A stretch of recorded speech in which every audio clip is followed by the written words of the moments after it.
네, FOMC 이야기와 함께 경제 동향 그리고 환율 흐름까지 전망해 보도록 하겠습니다. 매크로인사이트 박상현 IM증권 전문위원 모셨습니다. 위원님 안녕하세요. 예, 반갑습니다. 안녕하세요. 네, 지난 밤입니다. FOMC 의사록이 공개가 됐습니다. 연준이 현재 바라보는 미국 경기는 어떻다고 판단하십니까? 예, 연준은 여전히 좀 인플레 리스크에 대해서 무게를 좀 두고 네. 있다라고 FOMC 회의록에서 지금 확인이 된 부분들이고요. 결국 근데 저희가 좀 고려를 해야 될 것이 이제 7월 FOMC 회의 자체가 7월 말에 사실은 개최가 됐기 때문에 8월 초에 발표된 고용 지표라든지 또 8월 1일을 기점으로 해서 여러 국가의 어떤 그 관세 협상 자체가 타결이 됐기 때문에 그러한 부분을 제대로 반영하지 못했다라는 측면에서 다소 시장이 예상했던 것보다 FOMC 의사록 자체가 매파적이었다 하더라도 그것이 꼭 9월의 어떤 금리 동결이라든지 이러한 쪽으로 연결짓기는 사실 조금 어려운 부분들이 좀 있는 것 같습니다. 그리고 또 하나 이제 주목해야 되는 게 물론 이제 노동시장보다는 이제 인프레 쪽에 연준 이사들이 많이 이제 좀 초점을 맞췄긴 했지만 이전과는 달리 연준 내에서 다른 목소리가 나오기 시작을 했다. 그러니까 물론 이제 FOMC 그 투표 결과에서도 반대표 동결에 대한 어떤 반대표가 나오긴 했지만 내용상으로 보더라도 전체적으로 조금 금리 인하 쪽의 목소리 자체가 상당히 커졌다라는 측면에서 보게 되면 네. 그 이번 FOMC 의사록을 꼭 매파적으로 해석하기는 조금 어렵지 않나 좀 생각을 하고 있습니다. 네, 시장의 관심은 파월 의장의 발언이 되겠죠. 지금 JP 모건을 비롯해서 주요 투자은행들은 파월 의장이 9월의 금리 인하를 명확하게 시사하는 발언은 나오지 않을 것이다. 이렇게 좀 예상을 하고 있습니다. 워낙에 신중론을 추구하는 사람이기도 한데요. 위원님께서는 어떻게 예상하십니까?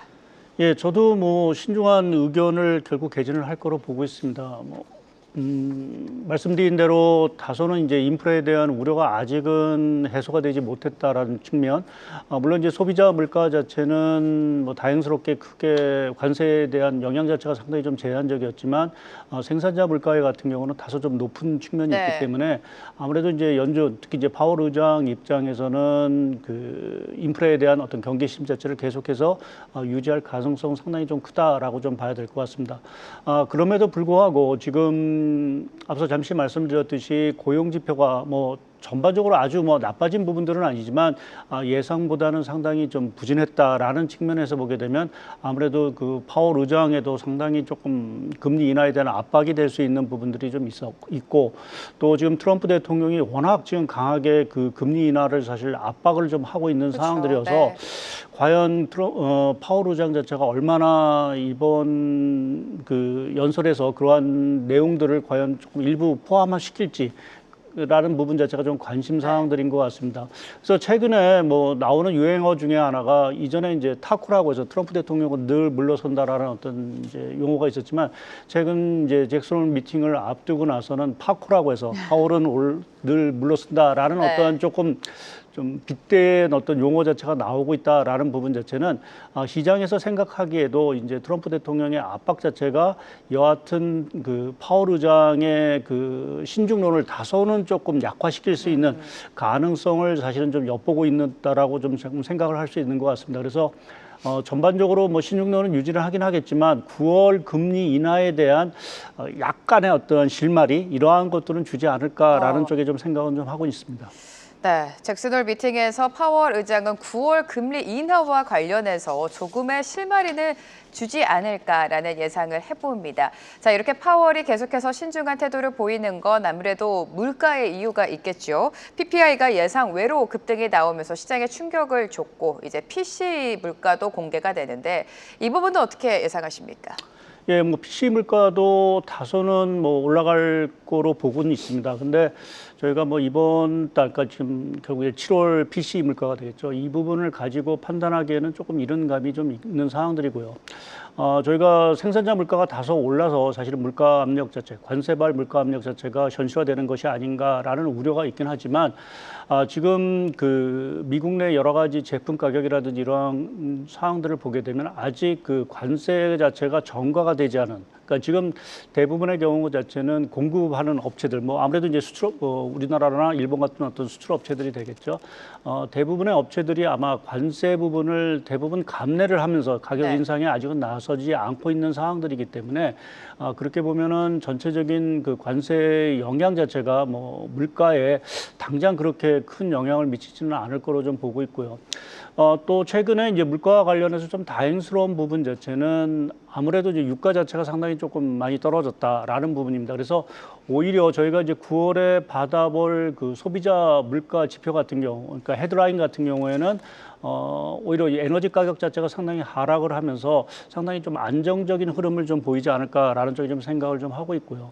또 미국 그 7월달 소비자 물가를 이렇게 보게 되면 상품 물가, 아무래도 이제 관세의 영향을 가장 많이 받을 수 있는 것들이 이제 상품 물가일 텐데 이 상품 물가의 그 상승폭 자체가 아직은 좀 제한적인 부분들이 좀 있는 것 같습니다. 그러한 측면에서 보게 되면 이번 그 8월 말에 발표될 PC 물가가 다소 높아질 수는 있다 하더라도 전반적으로 이것이 뭐 미 연준의 어떤 그 9월 금리 인하 자체를 대세 자체를 되돌릴 수 있는 어떤 그러한 네. 악재는 아닐 거로 좀 보고 있고요. 오히려 좀 9월에 받아볼 물가 지표 자체가 조금은 좀 둔화가 될 수 있다라고 하면 오히려 그 9월 FOMC 회의에서 25bp가 아니라 50bp, 그러니까 소위 빅컷에 대한 어떤 기대감 자체도 좀 커질 수 있지 않을까 저는 좀 생각을 하고 있습니다. 네, 이렇게 관세발 이슈를 좀 체크를 해봐야 될 것 같은데 관세가 물가를 올리게 되면 오히려 수요가 줄어들면서 인플레가 상쇄될 수도 있다. 이러한 분석들도 나오고 있습니다. 이 부분에 동의하십니까? 저는 뭐 동의는 조금 어렵다라고 네. 좀 생각을 하고 있고요. 지금 수요가 둔화돼서 인플레 때문에 수요가 둔화된다는 건 거의 최악의 시나리오일 수 있는 부분들이 있고요. 그러니까 소비자들 입장에서 보면 이제 관세 영향으로 해서 물가가 급등을 하게 돼 그것이 이제 소비 심리를 이제 자극을 하면서 소비가 이제 급락하고 물가 안정으로 이어진다라는 어떤인데 그거는 소위 말하는 스태그플레이션의 어떤 시나리오인 상황들이고 지금 미국 경제 상황을 보게 되면 그러한 어떤 스태그플레이션 시나리오보다는 여전히 연착륙에 대한 기조 자체가 상당 부분 유지가 되고 있다. 그러니까 지금 2분기 성장률도 상당히 양호한 성장률을 보였고 3분기 성장률도 현재까지 나온 지표를 보게 되면 전기 비연율 한 2% 이상의 지금 성장률을 계속해서 유지를 하고 있는 상황들이고 또 소비 심리 자체가 많이 뭐 8월 달 보면 많이 둔화됐다라고 하지만 전반적인 자동차 소비라든지 제반 소비 사이클 자체는 그렇게 큰 흔들림이 사실은 좀 없는 상황들입니다. 그래서 지금 뭐 수요가 둔화돼서 인플레가 어떤 그 둔화가 된다라는 부분 자체는 지금 현 상황에서 생각하기에는 조금 가능성이 낮은 시나리오가 아닌가라는 쪽에 좀 생각을 하고 있고요. 다만 이제 앞으로 이제 관전 포인트는 뭐 연준도 사실은 지켜보고 있긴 하겠지만 이 관세율 자체가 얼마만큼 빨리 이제 상품 가격에 전가되느냐라는 부분이 이제 중요한 변수일 텐데 앞서도 잠시 말씀드렸듯이 그 전가 속도 자체가 그렇게 빠르지는 않을 것 같고요. 그렇게 보면 뭐 수요 자체가 그렇게 줄어들지는 않지 않겠느냐라는 쪽에 좀 판단을 좀 해볼 수 있는 것 같습니다. 네, 이 시나리오는 가능성이 낮다라고 말씀을 해주셨습니다. 저희가 뭐 물가 고용 이야기 항상 하지만 이 소매 판매 소비 심리도 좀 들여다봐야 될 것 같은데 타깃의 2분기 실적이 공개가 됐습니다. 매출도 그렇고요. 고객이 감소세를 보였고 향후 가이던스도 살짝 하향 조정하는 움직임이 포착이 됐습니다. CEO도 교체할 것이다라고 발표를 한 상황인데 월마트도 실적 발표를 앞두고 있죠. 대형마트들의 실적 어떻게 해석하면 좋을까요? 예, 뭐 아무래도 최근에 그 소비 심리 하락을 좀 주도하는 것들이 보게 되면 이 소득 계층을 보게 되면 이제 중하위 계층의 소비 심리 자체가 상당히 많이가 둔화가 됐습니다. 그럼요. 오히려 네. 상위 계층의 소비 심리 자체는 이제 개선이 됐다라는 어떤 그 조사 결과를 보게 되면 지금 타겟이라든지 말씀하신 월마트 이러한 쪽에서의 어떤 소매 흐름을 사실 주도하는 거는 아무래도 좀 중하위 소득 계층이라는 측면에서 보면 아마 영향을 좀 받았을 거로 좀 보고 있고요. 근데 말씀드린 대로 전반적으로 지금 미국의 어떤 소비 사이클을 보게 되면 그렇게 뭐 저희가 우려할 정도의 어떤 둔화세가 사실은 나오고 있는 부분들은 아닌 것 같습니다. 그래서 지금 일시적으로 조금은 소비 심리 악화라든지 좀 말씀드린 대로 중하위 계층의 소비 심리 악화 또 이제 고용 시장에서도 약간의 좀 찬바람이 분다라는 부분 자체가 소비 경기에 좀 악재를 미쳤지만 그 악재 자체는 상당히 좀 제한적인 영향에 그치지 않을까 좀 보고 있습니다.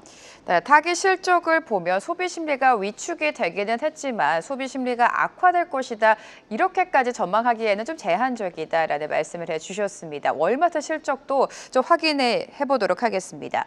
자, 잭슨홀로 다시 돌아가서 이번 잭슨홀 회의의 주제가 노동시장의 전환이라고 합니다.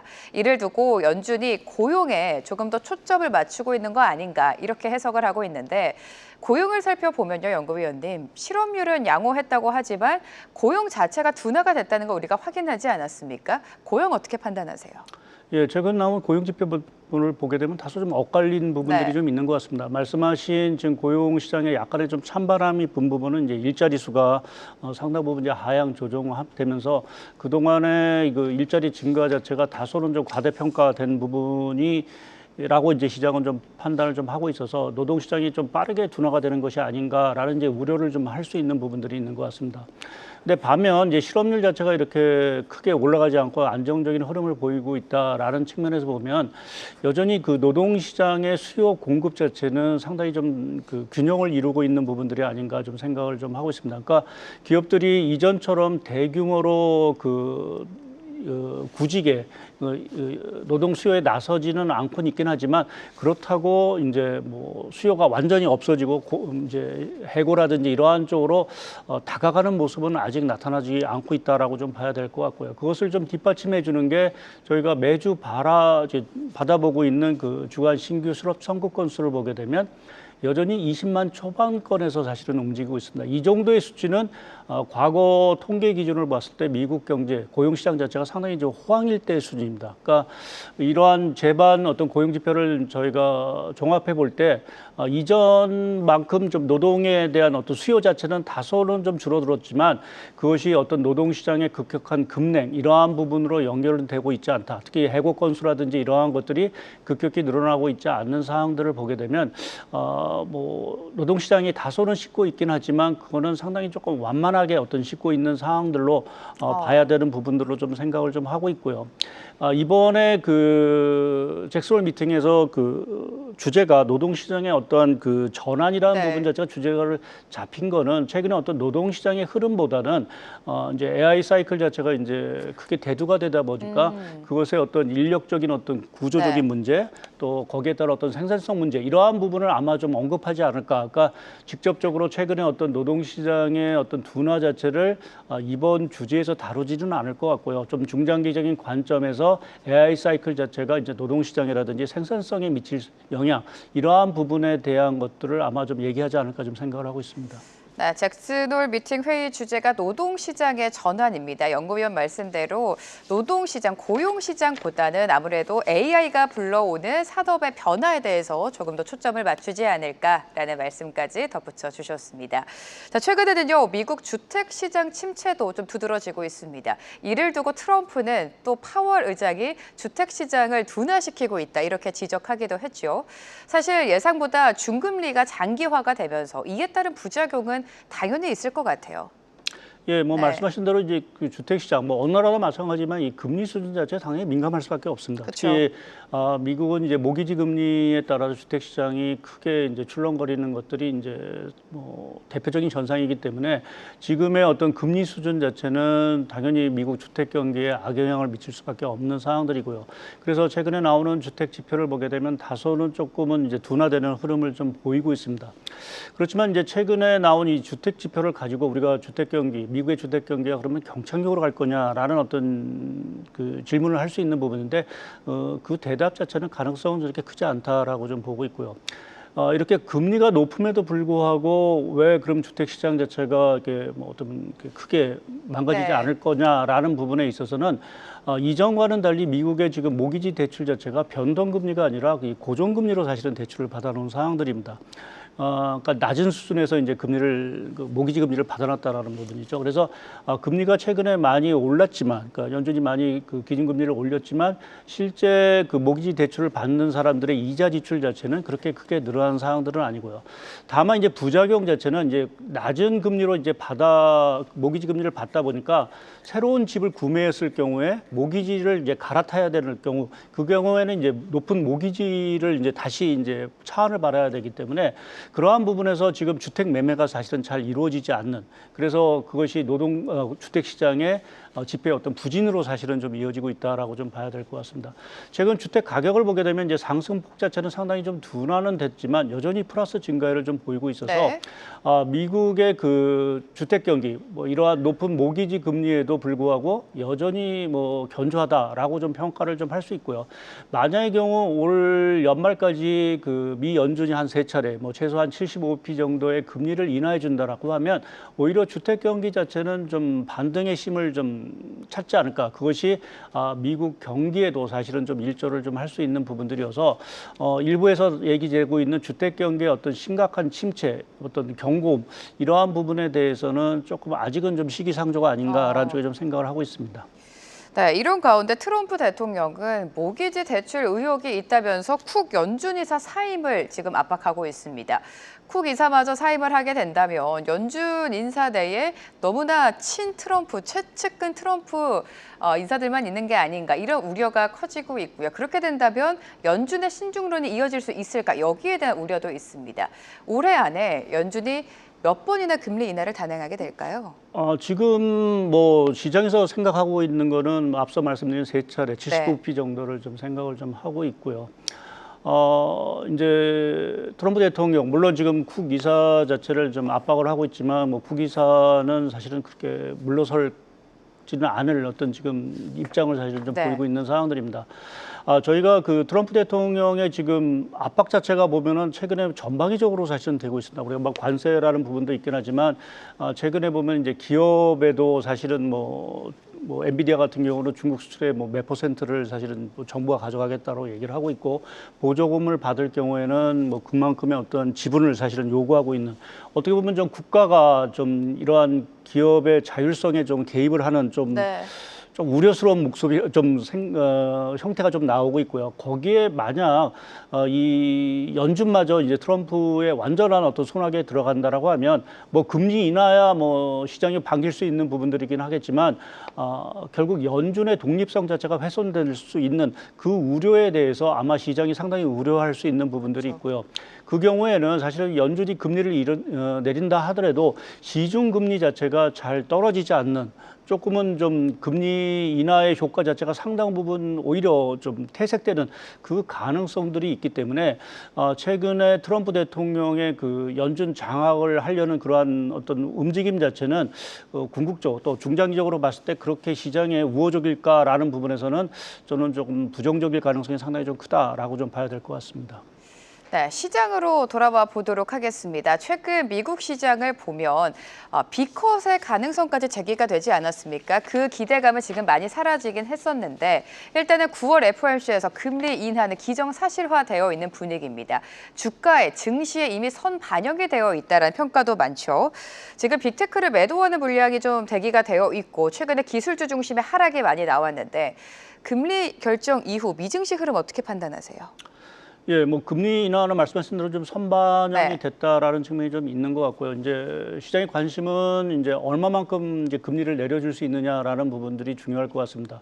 근데 그 금리를 내리는 그 내용 자체가 상당히 좀 중요할 것 같고요. 그러니까 경기 침체, 그러니까 고용 시장의 어떤 침체 때문에 금리를 빠른 속도로 내린다라고 하면 시장에 상당히 좀 부정적인 영향을 좀 미칠 수 있고, 반면에 이제 인플레 자체가 둔화됐다, 관세 리스크 자체가 그렇게 크게 인플레에 영향을 미치지 않고 미국은 다시 디스인플레이션, 물가 상승 자체가 추세적으로 둔화되고 있기 때문에 금리를 내려야 된다라고 하면 시장은 좀 환호를 할 수 있는 상황들이 되지 않을까 좀 생각을 하고 있어서 향후에 어떤 금리 인하의 속도 자체도 상당히 중요한 부분들이고, 그 속도가 결정할 수 있는 변수가 과연 경기냐 아니면 물가의 둔화냐에 따라서 시장의 반응 자체는 상당히 좀 달라질 수 있지 않을까 좀 생각을 해볼 수 있는 것 같습니다.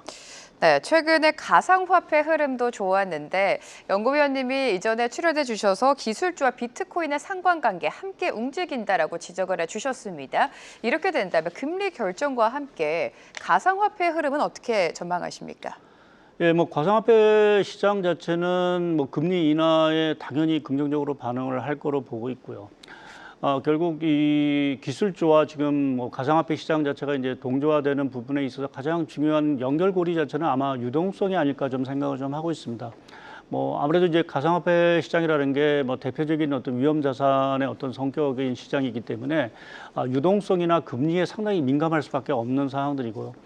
그러한 측면에서 보면은 이제 9월 달에 미 연준이 금리를 내리고 추가적인 어떤 금리 인하 어떤 신호를 던져준다라고 하면 아무래도 가상화폐 시장 자체는 상당 부분 이제 조금 강세 흐름이 좀 유지가 될 수 있는 상황들이 있고요. 무엇보다 중요한 건 여전히 트럼프 대통령, 그러니까 트럼프 2기의 좀 트럼프 노믹스의 중요한 축 중에 하나가 사실은 가상화폐, 스테이블 코인 시장의 육성인 것 같습니다. 그러한 측면에서 보게 되면 좀 이 트럼프 행정부 기간 동안에는 이 가상화폐 시장 자체가 상당 부분 조금 강세 흐름을 계속 좀 이어가지 않을까라고 좀 전망을 해볼 수 있는 것 같습니다. 네, 트럼프가 집권하는 동안에는 아무래도 가상화폐, 비트코인 시장은 활성화가 될 수밖에 없다. 상승 추세를 이어갈 것이다. 이렇게 예상해 주셨습니다. 자, 그렇다면 잭슨홀 미팅 이후에 금이라든지 채권의 흐름은 어떻게 예상하면 좋을까요? 뭐 금 같은 경우에는 아마 조금 완만한 상승세를 좀 이어갈 거로 보고 있습니다. 뭐 금 역시 조금 금리 인하에 조금 수혜를 받을 수 있는 자산군이 될 수 있는 것 같고요. 이제 관심은 이제 채권 시장으로 자금이 이제 이동하느냐. 뭐 우리가 채권 시장에서 주식 시장으로 자금 이동할 때 우리가 그레이트 로테이션이라는 용어를 쓰는데 거꾸로 주식 시장에서 이제 채권 시장으로 가는 리버스 어떤 그레이트 로테이션이 그럼 나타날 거냐라는 부분에서 사실은 저는 좀 제한적이라고 좀 생각을 좀 하고 있고요.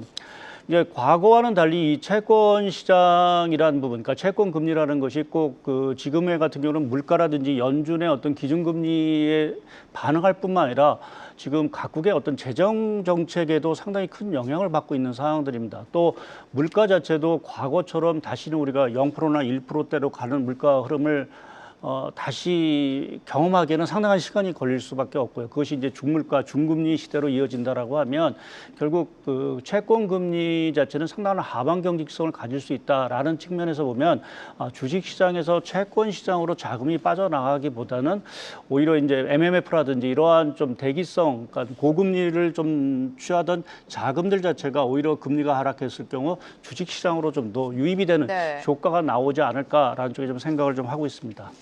네, 그럼 환율도 좀 체크를 해봐야 될 것 같은데 최근에 환율이 좀 다시금 고개를 들고 있습니다. 앞으로의 원달러 환율 전망까지 짚어주실까요? 예, 뭐 연말까지 뭐 보면 원달러 환율은 현 레벨에서 조금만 하락하지 않을까 좀 생각을 좀 하고 있고요. 뭐 아무래도 이제 연준이 금리를 내리기 시작을 한다라고 하면 달러는 조금 약세 흐름을 좀 보일 거로 좀 생각을 하고 있습니다. 다만 최근에 여러 가지 주식시장 흐름 또 자금 흐름을 보게 되면 상반기에는 뭐 우리가 소위 말하는 셀 USA, 그러니까 자금이 미국에서 사실은 좀 이탈했다라고 보면 하반기에는 저는 뭐 아직 뭐 기술주의 버블 뭐 이러한 가능성은 크지 않다라고 좀 보고 있기 때문에 자금들 자체가 다시 미국으로 들어가는 바이 US 현상 자체가 좀 있을 수 있다라고 좀 보고 있습니다. 그래서 그렇게 할 경우는 달러가 약세 하락폭 자체는 상당히 좀 제한적일 수 있다라고 보고 있어서 달러 흐름은 현 레벨에서 연말까지 큰 뭐 변동성은 있긴 하겠지만 레벨적으로 보게 되면 큰 변화는 없지 않을까 좀 보고 있어서 원달러 환율 역시 현 레벨에서 조금은 떨어지는, 왜냐하면 국내 경기 자체가 조금 개선이 되는 흐름들이 나오고 있는 상황들이어서 그렇게 보면은 연말 원달러 환율 자체는 1,350원에서 한 1,380원 그 레인지 상에서 결정이 되지 않을까 좀 보고 있습니다. 네, 연구원님께서는 유동성이 이제 미국 시장으로 다시금 갈 수 있다라고 판단해 주셨고 원달러 환율 흐름 같은 경우에는 하반기에 갈수록 현 시점에서는 살짝 레벨이 다운될 수 있다라고 짚어주셨습니다. 자, 지금 전 세계가 주목하고 있는 잭슨홀 미팅 그리고 FOMC까지 이어지는 그 구간 사이 우리는 당연히 변동성에 대비를 해야겠죠. 투자 조언, 전략 여쭤보도록 하겠습니다. 예, 과거 2020년 이후 그 잭슨홀 미팅과 FOMC 회의 사이 보게 되면 상당히 좀 변동성이 있었습니다. 뭐 발언 내용에 따라 또 9월에 그 FOMC 결과에 따라서 시장이 조금 출렁거렸던 부분들이 있기 때문에 그러한 변동성에 대해서는 여전히 좀 대비를 할 필요는 있긴 하겠지만 지금 뭐 일부에서 얘기하는 어떤 주식시장, 또 기술주의 어떤 버블 가능성은 저는 상대적으로 좀 아직 크지 않다라고 좀 보고 있기 때문에 그렇게 보면은 미국 증시의 어떤 추세적인 상승 흐름은 좀 이어지지 않을까 좀 보고 있고 또 최근에 다행스러운 거는 중국 증시가 소리 없이 좀 강해지고 있습니다. 그 얘기 자체는 중국 리스크 자체가 다소는 좀 완화가 되고 있다라는 부분으로 저희가 받아들일 수 있는 부분들이 있어서 최근에 이제 국내 여러 가지 정책에 대한 어떤 불확실성 자체가 상당히 해소가 되고 또 정부의 여러 가지 성장 전략이 좀 나온다라고 하면 9월 FOMC 이후는 국내 증시가 다시 한번 좀 상승 탄력을 받는 네. 그러한 구간으로 좀 지집을 하지 않을까 좀 예상을 해볼 수 있는 것 같습니다. 네, 9월 FOMC 이후는 미증시도 그렇고 우리 시장도 좀 상승 추세로 가닥을 잡을 수 있다라고 말씀해 주셨습니다. 매크로인사이트 박상현 IM증권 전문위원과 오늘 함께했습니다. 고맙습니다, 위원님. 네, 감사합니다. 계속해서 다양한 경제 이슈를 알고 싶다면 구독과 좋아요, 알림 설정 부탁드립니다. AI 캐스터 권미정이었습니다.